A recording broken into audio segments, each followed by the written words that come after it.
But we're going to get ready for this first game of today, day number 2 here between BLACKLIST International and Echo. Can BLACKLIST actually defeat Echo finally? We'll find out. Going into game 1, we've seen the early moments of the game, a double lane from BLACKLIST International, speeding up, expediting the mid lane's XP, and the answer as well from Echo. Interesting enough, of course, as you have to do, you babysit Oheb, Renegade, staying close. Yeah, very interesting that Sanford actually rotated towards the mid lane to sort of like help the tank support clear against Valentina. Okay, there it is. Again, go ahead and get your predictions in. Don't forget the hashtags. Who's going to be doing more damage? And I think if you're looking at both XP lanes, right, there's a lot of already that people have seen of Terizla's, how the impact. Oh, JP forced to use a flicker early on, gets away with it. It got reverse timed. yeah. You know, it's sort of like a soft counter against a Rafaela, but if you're Echo, you don't really mind the matchup because the Rafaela provides you mobility against the Arlot, against the Baksha, and you're more focused on getting those resources in the mid game to be able to fight late game. But BLACKLIST International, on the other hand, it's a very different game plan, right? The Arlot, it's such a bad matchup against Echo. Like, he has 3 bad matchups. Yeah. But the thing is, come mid-game, it's a different story. Like, this Irithel will be able to pop off with the protection coming off from the Diggy and, of course, the Arlot. That's what I'm wondering. Like, if the matchup is so bad, do you literally just have it there for the peel? Like, is that the answer? Like, we now just have a couple options to keep Oheb alive. Oh, check this out. 2 fronts. Echo. Wow. They're winning. You are forced to go ahead and turn into Sanford as Call of Duty scores a JP. turtle. Edward here caught in the middle of 4 members. Oh. Down JP. Not going to get him. Dash it on through. Wow. But he goes down instead. First blood drawn by the Orcas. That was a sexy dodge from Daddy JP. He knew the final slash was coming. Went straight behind the Arlot, and that was such a cute play. Even though it was simple, but the idea, like the sheer composure of JP, you know, to be able to make plays like that, and it solidifies like the early game advantage of what Echo could have. Hey, he's not an MDL, MPL, and world champion for no reason. Yeah, That's right. He's also, that's how you know. I was going to say, there's a lot of people like to call him, that's their dad as well. He's a proud father, He's a too. proud father, and that's the moves, right? Now, with that, too, given this Rafaela for this lineup, and now you also have it with this Faramis, do you think they just have better extended team fights later on? Like, is Echo's lineup troublesome for BLACKLIST International the further on we get into the game here at Midnight? Oh yeah, for sure. They have nothing against the Claude. Like it made sense when BLACKLIST when they had the chance to pick up the Claude. When they gave it up against Echo, especially having a Diggy, Yeah. you're just asking for, you know, late game trouble. I mean, they do have damage. Like if BLACKLIST International is able to pressure Echo in a way that Echo is forced to play 5v5s, of course, BLACKLIST will always have a chance in terms of winning team fights as 5v5. But in terms of the actual composition, like the nature of what Echo does, they will always split. And that is the thing that BLACKLIST International cannot handle. Okay, well, with that, again, you know, early on, we don't expect too much right now from BLACKLIST International. They're going to have to really rely on letting Oheb build up. This is what we see every time there's an Irithel in play. So expect that, right? In time, maybe buy those Lords, especially when he starts to pop off here. Meanwhile, he's just got to farm up. The rest of the team has to do what they have to fight these objectives. And now that the second turtle's up, 4 members, BLACKLIST International, going to show face against the full force. 40 coming in with a penalty zone, forcing out an early times journey from Renegade as the turtle gets reset. Check out the minimap, folks. Oheb has already switched up. He's in the XP lane. Okay.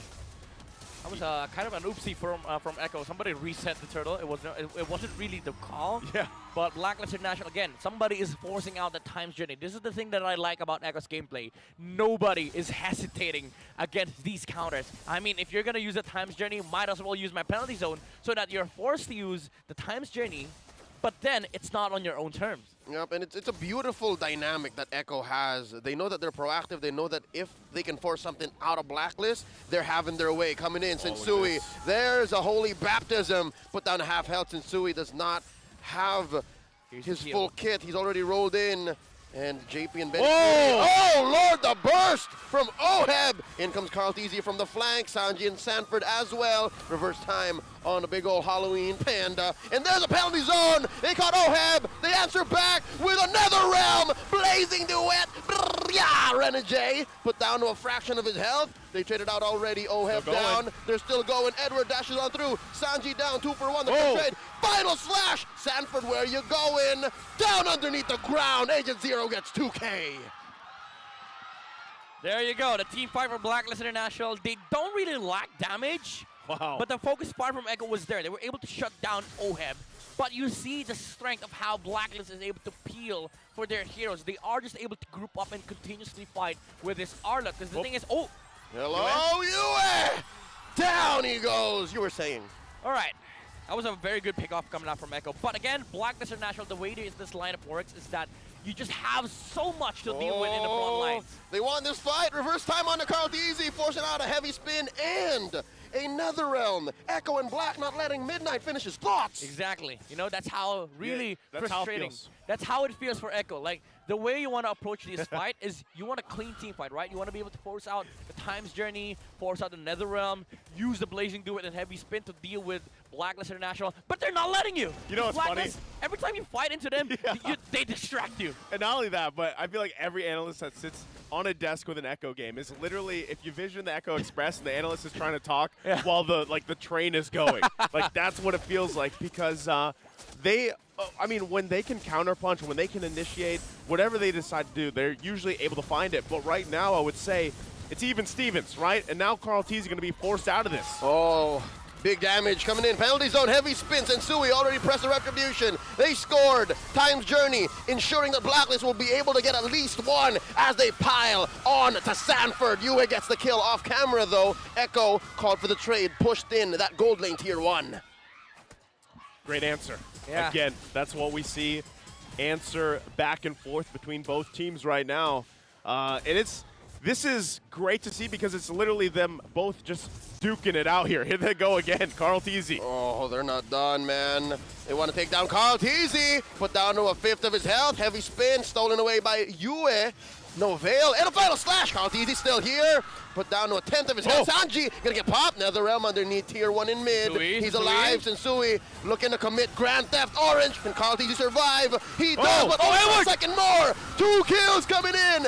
Edward is on fire. Benny Cutie does not want to force the issue. Edward's still here. Flickers on out. Looking for a protection racket from Renegade. Time's Journey inside their own jungle. Echo are getting punished. What's going on? What? Holy moly. These two teams just duking it out. I mean, the whole team. Oh, Sensui. Oh, he got his purple there, but gonna get punished by Sanford. Dear Lord, is Echo getting rattled, or is it just me? Blacklist International, they're getting everything that they want. Even though they lost Edward and Renegade right there, Sensui was able to seal both buffs. And all the while, Oheb was just pushing towers. He was getting a lot of farm on the map. He's now 800 up compared to the Claude, which gives Blacklist International more space in this mid-game. I was not allowed to talk during those moments, but so does Echo. They were not allowed to fight into the Arlott because he was just dashing right through all of the heroes of Echo. You know what the great thing about that is, they're allowing Oheb. Yeah, he got that solo kill by himself, you know, with his team. Oh, look at that. Dear Lord. Wow. The just 2 seconds underneath that crossbow. Yeah. And nothing. Edward just said, you don't need me, man. You don't need me now. The Lord dance has begun. First Lord of the game spawned up. Reverse time put in. JP taking a lot of damage. Sanford hit here with a final slash. Penalty zone on the 4. Plus another realm. Where are y'all going? There's way too much damage coming in from Blacks International. Extra health popped already. Oheb. Stunned. Oheb here getting pushed into that wall. Not enough damage. Left out in no man's land. That's a pick-off for Blacklist. Wow, again, the response, the counter punches coming from Blacklist International on point just when you thought, too. But right now, it doesn't even look like they want to go ahead and give this Lord up just yet. Echo wants to stay in it. Sanji coming through, gets phased right into the afterlife. And that's it. Blacklist scoring back-to-back. JP goes down as well. and this whole time the only trade Echo can find is a turret down bot. Screw bad matchup, says Edward. What you want, again, is the peel in the mid. The Claude was still far away from Echo, and Blacklist knew they had the upper hand, the advantage when it came to that fight because they had the Irithel near their Lord. And mind you, Blacklist International even pulled off an Echo. They were trying to bait out the Lord, and when Echo tried to contest, they reset it and went for the 5v5, well, 5v4 engagement. Yeah, again, in all this, before all broke out, they got Benny Cutie before this fight broke out. You see how this all works out. Yeah, there's some great layering of ultimates being used by Echo, but even Oheb able to stay alive, attacking that minion, get some of the health back. The Haskellaz gets him, and you know, that is troublesome. Now they're going to be charging into the base of Echo here for game one. Oh no. That's the Lord still up. Another big penalty zone answered back with a times journey. Caldisi already fell underneath a sea of bodies, and it's his lone corpse sitting there. What happened? It's hard for Echo to fight into this because you're not, oh, Edward. Oh, this is prime Ube, folks. Blacklist already inside Echo's base. Oh, they're gonna call it. They're gonna call it. This is the disciplined play from Blacklist. They'll move on to bot. Gonna take the bot lane in here. We'll see if they can actually get this turret. They're gonna go for it though. Carl Teasy and Benny Cutie down. Oh, Holy Baptism, not enough damage. Oh! Big penalty zone through. Renegade still alive, and he keeps his health. He keeps himself up. Flicker on out the shutdown on the Yue. Sanford gets one. Another one falls. Carl Teasy finds Oheb. Renegade still barely alive. Can they take down Edward? A lot of bounty on Agent Zero's head too. Blacklist shimmies on out of there. Wow, that was an amazing clapback coming out from the Trisdorf Echo. Sanford hit an amazing penalty zone onto, what, that was 5 heroes, right? 4 or 5, yeah, about 4 or 5. That was the entirety of Blacklist International, and Oheb, unfortunately, didn't have the sprint at that time, and he has already used the heavy crossbow, so no jump was available for the Irithel. That's why Echo was able to catch up and take out the gold laner of Blacklist International. And with that play, they've also kind of whittled down some of that gold lead that was getting out of hand, you know, for Blacklist International, which is crucial for them because, you know, still, Benny Cutie is about 1,000 gold behind here. You can even see with this win probability, still favoring Blacklist International right now. But I would say if we get down another 5 minutes or so, if Echo somehow holds on, then their fighting capabilities with the heroes that they've drafted will give them some of the upper hand in terms of these long team fights. Especially, I think a big part of that is if somehow, some way, Echo gets the times journey out. If the times journey is gone for Blacklist International before a big fight breaks out, they're at a disadvantage, right? And then it becomes a mini game in itself for Yue on what ultimate he takes. Oh, Sensui rolling around. Here comes the Lord Dance. Putting up a perimeter. Slight advantage here for Echo, given that they're slowly pulling over to their side. Watch Edward's positioning. Yue stole the Netherrealm.